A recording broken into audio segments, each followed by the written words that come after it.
Good evening my dear students. और बेटा क्या हाल चाल है, कैसे हैं आप लोग?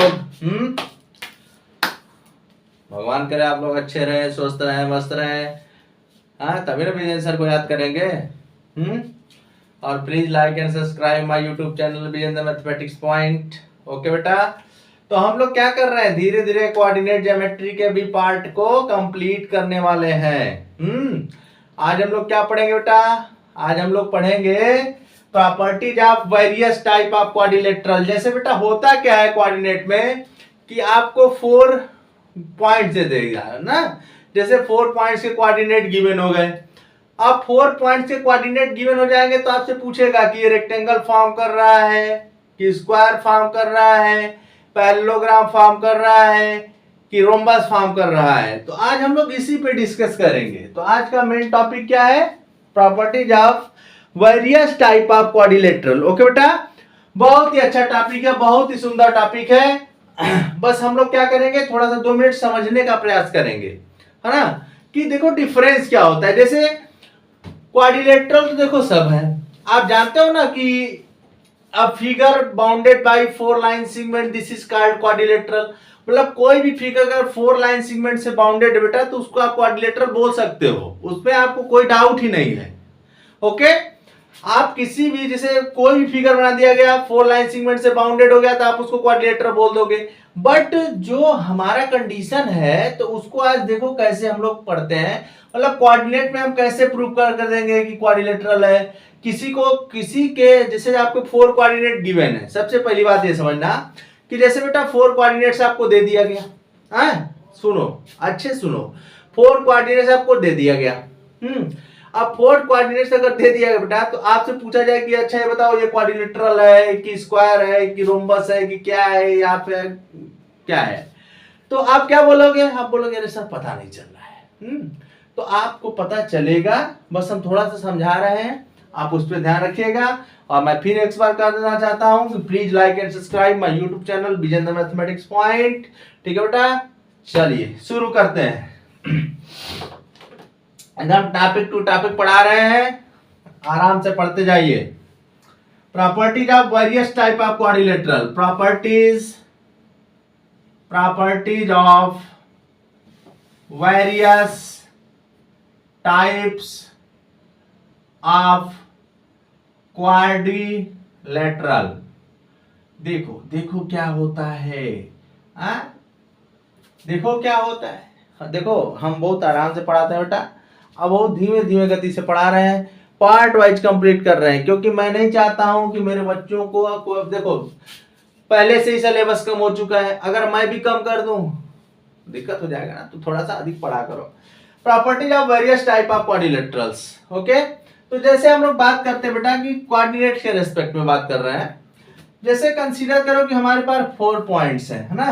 तो पहला हम लोग ऐसे, जैसे अगर किसी को रेक्टेंगल दिखाना है तो रेक्टेंगल में क्या करना होगा हम लोगों को, रेक्टेंगल में उसके अपोजिट साइड इक्वल हो जाएंगे, है ना।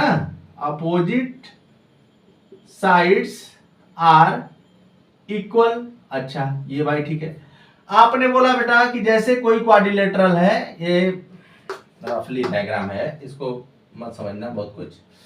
जैसे एक ऐसा डायग्राम ले लेते हैं, है ना, ए बी सी डी। तो जैसे बेटा आपको बताना है कि ए बी सी डी, मतलब ए बी सी डी को हम रेक्टेंगल कब बोलेंगे। ओके, तो ए बी सी डी को बेटा रेक्टेंगल हम लोग तभी बोलेंगे जब आप, आराम से देखिएगा कैसे होगा, ए बी सी डी को आप रेक्टेंगल तभी बोलोगे बेटा जब आपका ए बी जो है वो सी डी के इक्वल हो जाए। हाँ, जो ए बी की लेंथ है ये, मतलब A B equal to C D हो जाए और यहां से A D equal to B C हो जाए। तो इतने से ही ये रेक्टेंगल नहीं हो जाएगा।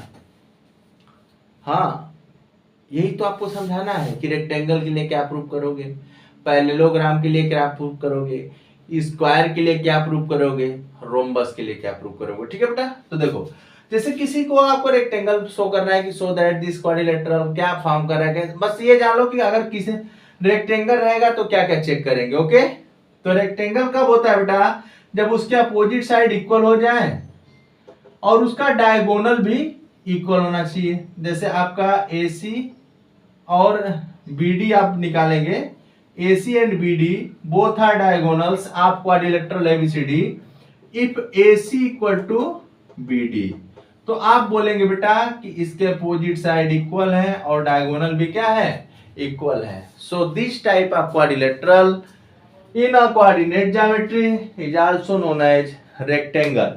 ठीक है बेटा, तो आपको समझ में आ गया कि रेक्टेंगल कैसे प्रूव करेंगे। जैसे आपके पास 4 कोऑर्डिनेट्स गिवन है, आप 4 कोऑर्डिनेट्स की हेल्प से क्या करेंगे, पहले AB निकालेंगे, BC निकालेंगे, CD निकालेंगे, AD निकालेंगे, फिर वहां पे देखेंगे कौन किसके इक्वल है। अब कंसीडर करो कि आपको मिलने लगा अपोजिट साइड इक्वल मिलने लगा, तो अपोजिट साइड जब भी इक्वल मिलने लगे बेटा ना, आप डायगोनल जरूर निकाल लेना, है ना। अगर आपका डायगोनल क्या हो जाएगा, इक्वल हो जाएगा, तो रेक्टेंगल हो जाएगा। ठीक, अगर डायगोनल इक्वल हो गया तो क्वाड्रिलेटरल क्या हो जाएगा, रेक्टेंगल हो जाएगा। But AC is not equal to BD। देखो पैरेललोग्राम कैसे हो जाता है, पैरेललोग्राम कैसे होगा बेटा, अपोजिट साइड कंसीडर कर लो, आपका इक्वल आ गया, आपने सबको फाइंड किया और आपका अपोजिट साइड इक्वल आ गया, तो आपके मन में 2 टाइप का कंफ्यूजन बनेगा। आप क्या सोचोगे कि सर ये रेक्टेंगल होगा या फिर पैरेललोग्राम होगा। तो हम लोग क्या करेंगे, अरे जो बताया जा रहा है वही करोगे बेटा।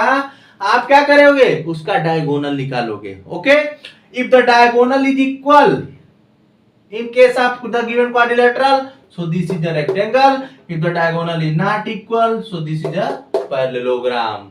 पहला कॉन्सेप्ट क्लियर हो गया कि कोई भी 4 पॉइंट्स गिवन है तो हम लोग रेक्टेंगल और पैरेललोग्राम के लिए क्या करेंगे, मतलब हम लोग चेक कर लिए। अच्छा चलो, ये रेक्टेंगल और पैरेललोग्राम हो गया। अब आते हैं स्क्वायर कब होगा।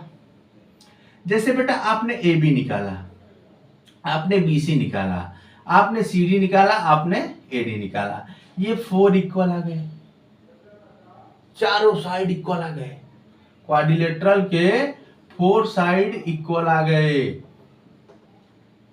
ठीक, ध्यान समझना बेटा, बहुत सिंपल है। 4 साइड इक्वल आ गए, तो आपके मन में आएगा अरे अरे ये तो स्क्वायर होगा। मन कर दिया, नहीं ये स्क्वायर है, सर बताए थे। स्क्वायर हो भी सकता है, नहीं भी हो सकता है, तो डायगोनल निकाल लेना। क्या करना है, डायगोनल निकाल लो। आप बेटा डायगोनल निकालो। अगर आपका diagonal AC equal to BD आ जाएगा ना, तो इस केस में ये जो गिवन क्वाड्रिलेटरल है ये स्क्वायर फॉर्म करेगा।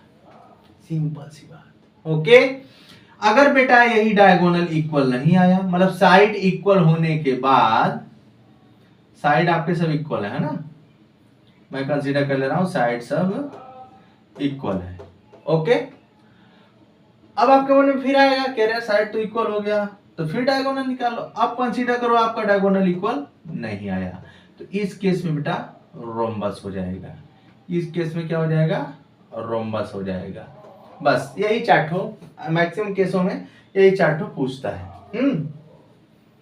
हाँ, तो आप आराम से बता सकते हैं, किसी को भी बता सकते हैं, किसी को भी समझा सकते हैं, है ना। अब यहां से आपको देखो 2 चीज आपको मिल सकता है। क्या मिल सकता है बेटा, हाँ, आप बोल सकते हैं कि parallelogram but not a rectangle है, पैरेललोग्राम है लेकिन रेक्टेंगल नहीं हो सकता।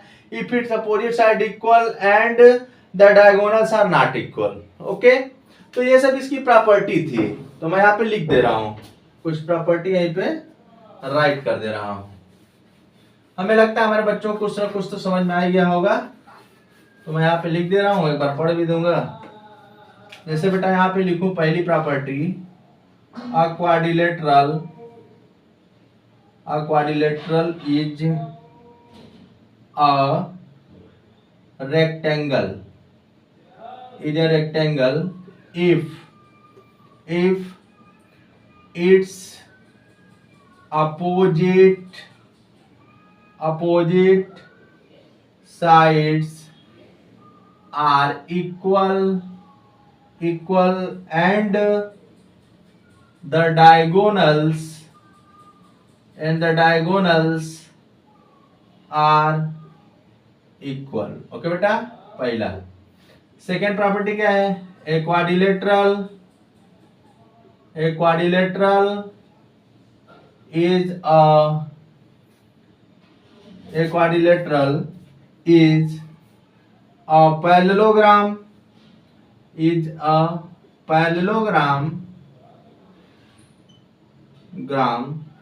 if its opposite sides are equal. Okay बेटा, चलो तीसरा क्या कंडीशन है?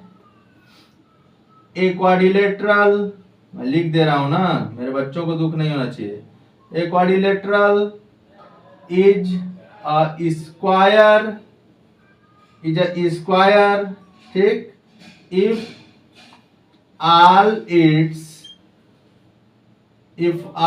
its sides are equal and the diagonals are equal. ठीक है, बस ये जान लो, यही दो तीन प्रॉपर्टी मैंने, तो इसको आप याद रखना. हाँ, बाकी सब दिए गए हैं, ऐसा नहीं है कि सब मैं छपवा रहा हूं. ठीक है बेटा, तो इसको आप मेन कॉन्सेप्ट बना के चलना. तो हम लोग चलते हैं क्वेश्चन पे. एक क्वेश्चन किया जाए अच्छे से, फिर हमको, हम तो बोले ही आपको कि एक पार्ट में तो कंप्लीट करना नहीं है. मुझे आपका जो क्वेश्चन है कई पार्ट में कंप्लीट करना है. ठीक है बेटा, एक पार्ट में कंप्लीट करके हम इसलिए हट गए हैं क्योंकि आप लोग स्क्रीनशॉट ले सकते हैं. ओके, चलिए तो एक क्वेश्चन लेते हैं बेटा, आराम से करते हैं. अगर आपको समझ में आ जाएगा तो अच्छी बात है, नहीं आएगा तो समझाते रहेंगे. हाँ चलो, और भी लिख दें, दो प्रॉपर्टी और बची है. लो लिख दे रहे हैं, यहाँ पे लिख दे रहा हूं. ठीक है, आप लोग कहोगे तो कुछ भी कर सकते हैं, टेंशन मत लो, बस आप लोग मेरे साथ रहो. और चैनल को लाइक करो, सब्सक्राइब करो, सब्सक्राइबर बढ़ाते रहो. चलो, फोर्थ प्रॉपर्टी है बेटा आपका, parallelogram but not a rectangle. Parallelogram but a quadrilateral is a parallelogram but not a rectangle. Four quality है, sorry four property. rectangle if its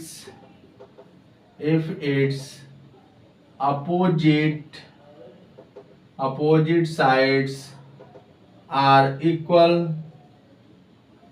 and the diagonals are not equal. Okay बेटा, फिर लिख लो fifth property, a quadrilateral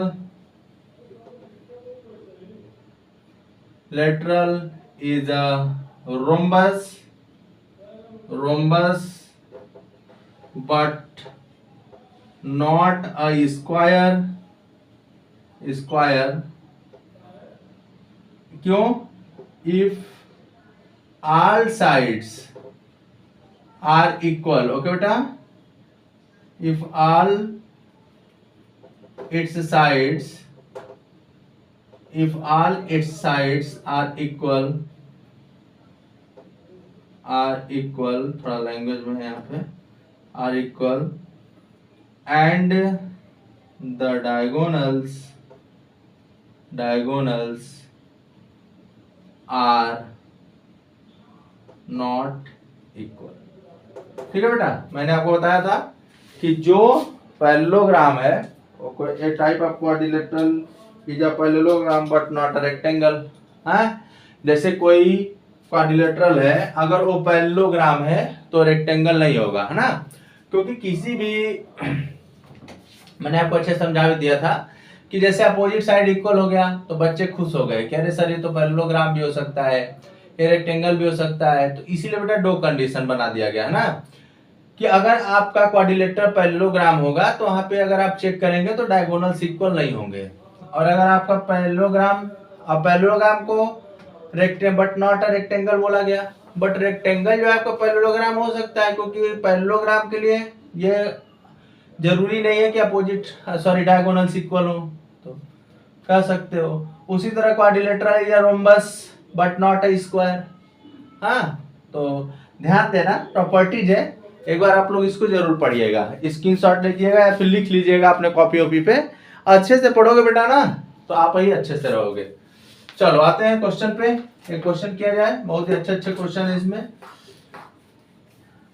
इसके बाद हम लोग का सेक्शन फार्मूला आ जाएगा। चलिए, तो एक क्वेश्चन लेता हूं बहुत ही अच्छे तरीके से। देखो question 1, so that the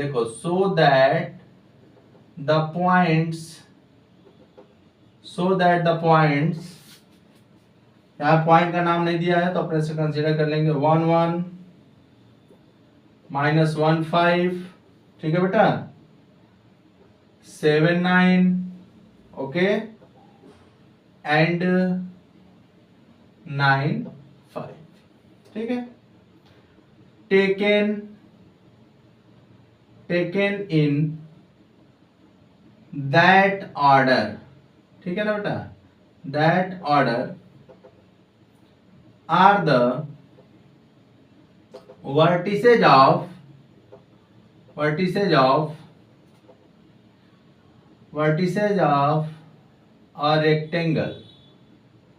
rectangle, फिर क्या बोला है, also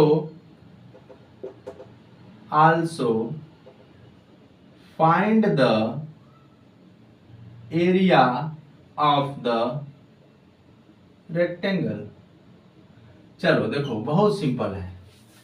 जैसे बेटा आपके पास क्वेश्चन है, तो क्वेश्चन आ गया तो घबराइएगा मत, है ना। रेक्टेंगल शो करना है, जैसे आपको क्वेश्चन क्या दिया गया है, so that the points 1 1 -1 5 7 9 and 9 5 taken in that order are the vertices of a rectangle.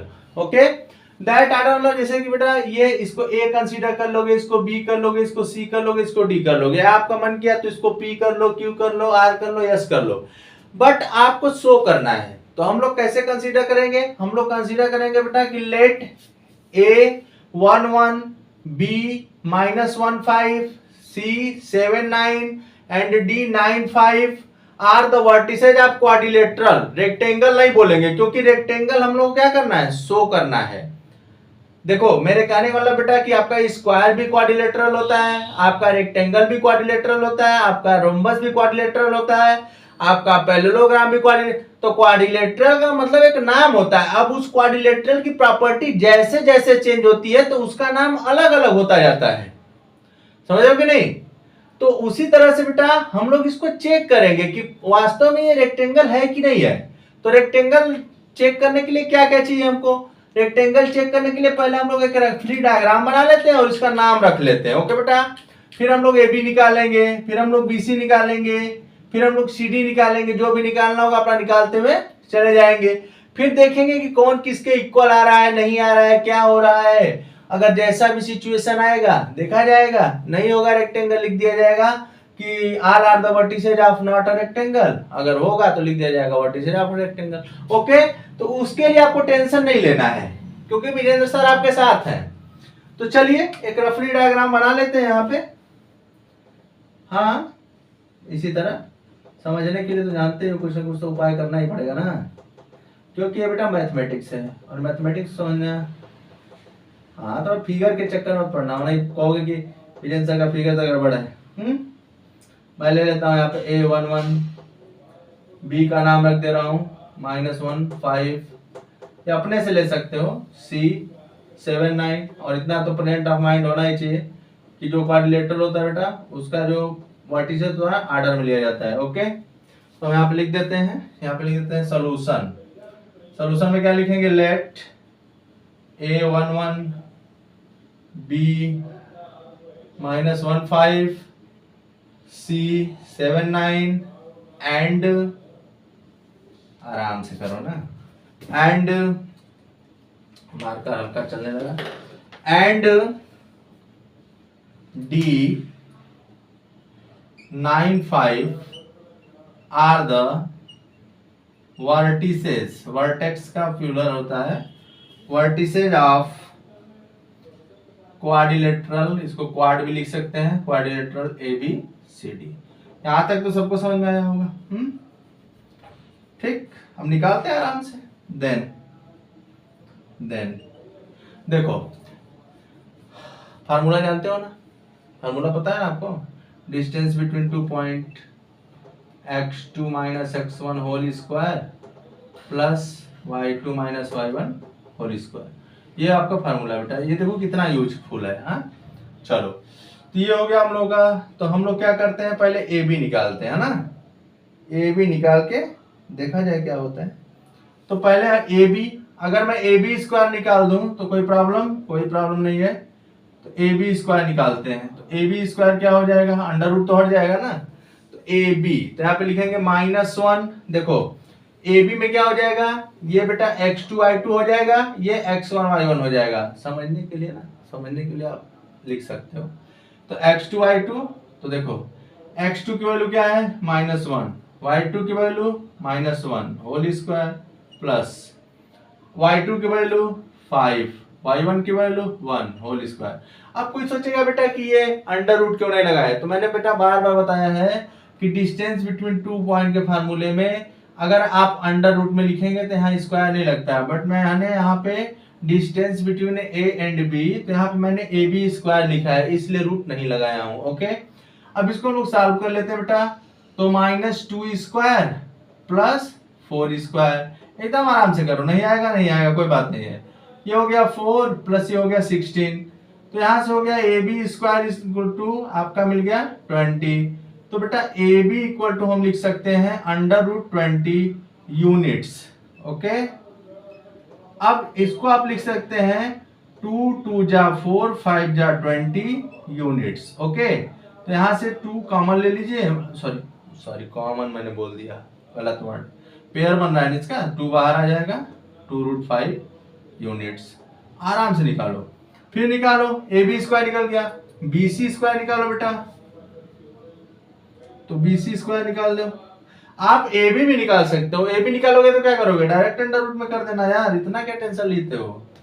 तो बी सी क्या हो जाएगा बेटा, देखो बी सी के लिए क्या हो जाएगा, ये आपका x1 y1, ये x2 y2, x2 minus x1, तो 7 -1 whole square plus 9 -5 whole square. इसे सॉल्व कर लेते हैं, तो यहां क्या हो जाएगा आपका 7 + 1 whole square plus 4 whole square, तो 8 स्क्वायर प्लस 4 स्क्वायर, तो 64 + 16, तो ये हो गया बेटा आपका 80। तो BC क्या हो जाएगा हम लोग का, BC = √80 यूनिट्स। ओके, तो इसे हम लोग लिख सकते हैं 4√5 यूनिट्स। ठीक है ना, ये सब तो सॉल्व करना ही पड़ेगा। तो मैंने बेटा देखो क्या क्या निकाल लिया, मैंने निकाल लिया ए बी स्क्वायर और मैंने निकाल लिया बी सी स्क्वायर। अब क्या निकालेंगे हम, अब क्वेश्चन को इरेज करना पड़ेगा। ओके, तो मैं क्वेश्चन इरेज कर दे रहा हूं, क्वेश्चन यहां से हम थोड़ा सा इरेज कर दे रहे हैं, बोर्ड का प्रॉब्लम बेटा, बोर्ड छोटा है, क्या किया जाए। चलो इसी में छोटा छोटा करके लिखता हूं, समझने का प्रयास करिएगा, है ना, तो समझने का प्रयास करना बेटा। चलो अब हम लोग निकालते हैं सी डी। ओके, तो देखो सी डी क्या हो जाएगा, यहां से सी डी स्क्वायर निकालेंगे, सी डी स्क्वायर, तो देखो ये हो जाएगा x2, आप आराम से, मैं समझने के लिए बताया ना कि इसको आप x1 y1, इसको आप x2 y2, लेकिन कितनी बार लिखोगे आप ही बताओ। तो इसलिए समझने के लिए बस समझते रहो कि इसको x1 y1 ले लेना, इसको x2, तो x2 - x1 9 - 7 whole square plus 5 - 9 whole square. Okay, आराम से हिसाब कर लो, 9 में से 2 स्क्वायर हो गया और यहाँ पे हो गया -4 स्क्वायर, तो यहाँ पे हो गया 4 + 16, आ गया 20, तो सी डी हो गया बेटा √20 2√5 यूनिट्स। ठीक है ना। और निकाल लो सी डी के बाद आप निकाल लो ए डी। हाँ, आप निकाल लो A D square. A D क्या हो जाएगा, ए डी हो गया बेटा आपका ए डी 9 - 1। देखो अब इसके लिए क्या हो गया, ए डी के लिए क्या हो जाएगा, ये x1 y1 ये x2 y2, तो 9 - 1 whole square plus this minus this. ठीक है, तो 9 - 1 क्या हो जाएगा, 8 स्क्वायर 4 स्क्वायर, तो 64 प्लस 16। ए डी स्क्वायर क्या हो गया 80। ए डी क्या हो जाएगा √80। इसे जब सॉल्व करोगे बेटा तो आपका हो जाएगा 4√5 यूनिट्स। तो आपको यहाँ पे देखने पे क्या मिल रहा है, आप देखो यहाँ पे दो साइड इक्वल है, मतलब आपका एक BC, तो BC किसके इक्वल है, BC बेटा AD के इक्वल है, और AB किसके इक्वल है, CD के इक्वल है। तो यहाँ पे हम लोग आराम से लिख सकते हैं कि 10 AB equal to CD equal to AB की वैल्यू कितनी है 2√5 यूनिट्स। एंड क्या मिला, BC equal to AD। BC equal to AD क्या होगा 4√5 यूनिट्स। तो यहाँ पे आप देख रहे हैं बेटा कि ये इसके इक्वल हो गया और ये इसके इक्वल हो गया। तो कुछ हमें लग रहा है कि अब रेक्टेंगल होने वाला है। अब रेक्टेंगल कब क्लियर हो जाएगा, जब डायगोनल फाइंड कर लेंगे। ओके चलो, तो पहले आप यहां तक देख लीजिए, पहले आप यहां तक अच्छे से देख लीजिए, स्क्रीनशॉट ले लीजिए। हैं, चले आगे। चलो, तो हम लोग क्या निकाले बेटा, अब हम लोग निकालते हैं AC और BD। इसी से सब क्लियर हो जाएगा। मैं यहाँ पे समझने के लिए लिख दे रहा हूँ, इसका जो लेंथ है BC कितना है 4√5 2√5 है ना। चलो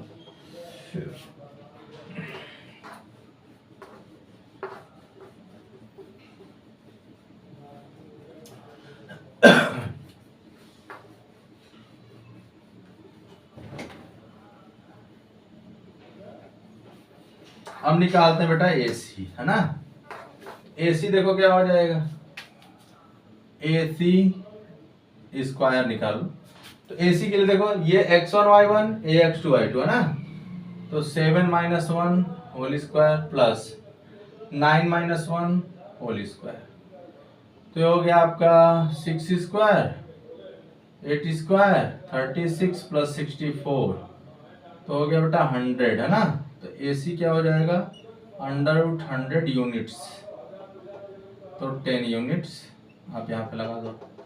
BD निकाल लो, BD निकालो, BD डायरेक्ट निकाल दो। लो, तो BD क्या हो जाएगा आपका, BD देखो BD मैंने लिखा स्क्वायर नहीं लगाया तो √ लगा दिया है ना, तो BD, तो इसके लिए ये x1 y1 x2 y2, तो 9 + 1 डायरेक्ट लिख दे रहा हूँ, 9 + 1 whole square plus 5 - 5 whole square, तो बेटा हो गया √10 स्क्वायर यूनिट्स। तो बाहर निकल के क्या हो जाएगा 10 यूनिट्स। ओके 10 यूनिट्स, मतलब यहाँ पे आपको क्या देखने को मिला, यहाँ पे आपको देखने को मिला बेटा कि diagonal AC equal to diagonal BD है, diagonal BD। Therefore thus ABCD is a quadrilateral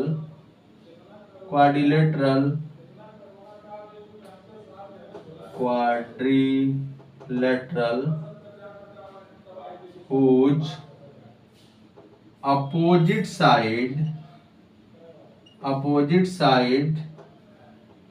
are equal and the diagonals are equal। ठीक है, तो यहाँ पे क्या लिखेंगे, hence ABCD is a rectangle. बस यही काम करना था इसमें। अब क्या निकालना है, अब क्या निकालना है, एरिया। तो एरिया ऑफ रेक्टेंगल क्या हो जाएगा, area of rectangle ABCD equal to, length कितनी है बेटा, लेंथ है आपका ये जो बड़ा है उसको लेंथ ले लो ना, 4√5 2√5 स्क्वायर यूनिट्स। ठीक, 4 दूना 8 5 40 स्क्वायर यूनिट, 40 स्क्वायर यूनिट। ठीक, अच्छा कुछ बच्चे सोच रहे होंगे अरे सर आपके फिगर में तो ये वाला बड़ा दिख रहा है, तो बेटा मैंने फिगर नाप के नहीं बनाया था। ओके, ये फिगर रैंडम बनाया गया था इसी तरह समझने के लिए। मतलब मेन मोटो क्या था हमारा कि कोई क्वाड्रिलेटरल दिया है तो उसका सब कुछ निकालो, है ना। देखो एक बात बता दे बेटा कि जब भी आपका अपोजिट साइड इक्वल आने लगेगा ना, अपोजिट साइड अगर इक्वल आने लगे तो आप हमेशा कंफ्यूजन मत रहना। पहली बात, आप जब अपोजिट साइड इक्वल आने लगे तो आपको दो चीजों का ध्यान रखना है कि अपोजिट साइड इक्वल आ रहा है तो दो चीजों का क्या ध्यान रखना बेटा कि वो आपका जो गिवन क्वाड्रिलेटरल है, जो गिवन क्वाड्रिलेटरल आपका पैरेललोग्राम भी हो सकता है और रेक्टेंगल भी हो सकता है। तो इसका जजमेंट करने के लिए हमको क्या करना पड़ेगा, तो इसका जजमेंट करने के लिए बेटा हमको डायगोनल का हेल्प लेना पड़ेगा। If the diagonals are equal then this type of quadrilateral is also known as rectangle. अगर डायगोनल आपका इक्वल नहीं है तो क्वाड्रिलेटर क्या है, पैरेललोग्राम है। ये वाला केस फाइनल हो गया। दूसरा केस क्या है, जैसे बेटा आपको दिया गया है ये जैसे 4 पॉइंट्स दिए रहेंगे, और आप निकालते गए, चारों साइड इक्वल आ गया। तो चारों साइड इक्वल आ गया तो आपको दो कंफ्यूजन होने लगेगा कि रोम्बस होगा कि स्क्वायर होगा, तो वहां भी आप डायगोनल निकाल लीजिएगा। अगर आपका डायगोनल इक्वल आ गया तो स्क्वायर हो जाएगा, डायगोनल इक्वल नहीं आएगा रोम्बस हो जाएगा। बाकी बेटा इसके क्वेश्चन बहुत हार्ड है ही नहीं, देख रहे हो अभी तक जितना भी लेक्चर पढ़ा है मैंने, ये आप लोगों का 7 पार्ट है ना। तो 7 पार्ट है बेटा, ये डिस्टेंस फार्मूले से सब लग रहा है। और डिस्टेंस फार्मूला क्या है आपका, √x2 - x1 whole square plus y2 - y1 whole square ही होता है। अब इसी को आपको समझ लो एक तरह से आपका मूल मंत्र हो चुका है? मैं बार बार समझा चुका हूं, कई वीडियो में समझा चुका हूं कि जब अंडर रूट लगाइएगा तो यहाँ स्क्वायर मत लगाइएगा, जब यहाँ स्क्वायर लगाइएगा तो यहाँ अंडर रूट मत लगाइएगा। ओके बेटा, तो इसी शब्दों के साथ मैं आज का लेक्चर खत्म करता हूं। और ये फिगर कोई एग्जैक्टली नहीं था, ये फिगर आपको समझाने के लिए मैं बनाता रहता हूं, है ना। नहीं तो बच्चे बाद में विवाद करने कमेंट करने लगते हैं कि सर ये वाला बड़ा है तो इसको लेंथ क्यों नहीं ले रहे हैं, वाला छोटा है। तो बच्चे ये जो फिगर है ना रैंडमली बनाया जाता है, हमें पता कहाँ था कि इसकी लेंथ कितनी है, मैंने तो फाइंड किया ना। ओके, तो एक तरह से क्वेश्चन समझना है ना। Okay, please like and subscribe my YouTube channel Vijendra mathematics point. बेटा इसको खूब आगे से आगे बढ़ाइए, आप लोगों का हेल्प नहीं मिल रहा है हमें, मेरे बच्चे हेल्प ही नहीं कर रहे हैं, तो थोड़ा हेल्प करिए बेटा। हेल्प करेंगे ना तो हमें थोड़ा उत्साह मिलेगा और मैं थोड़ा और अच्छे से प्रयास करूंगा कि अपने चैनल को डेवलप करें, ठीक है, और अच्छे से अच्छे टॉपिक ला के आपको इंक्लूड करें। अभी हम एनसीईआरटी करवाएंगे, फिर एनसीईआरटी एग्जाम्पल के भी कुछ मोस्ट इंपॉर्टेंट क्वेश्चन दिए जाएंगे आपको। देखो पेपर में क्या होगा, पेपर में आपको टॉपिक सेम रहेगा, और देखो जो टॉपिक इंक्लूड नहीं मैं सब पढ़ा दे रहा हूँ, क्योंकि थोड़ा बच्चों को नॉलेज हो जाएगा ना, तो नॉलेज कभी खराब नहीं होता है, ठीक है बेटा। तो इसके आगे का क्वेश्चन मैं नेक्स्ट पार्ट में करवाऊंगा। ओके, तब तक के लिए bye, thank you and please like and subscribe my YouTube channel. Okay bye, देख लो, ठीक है बेटा। Okay bye.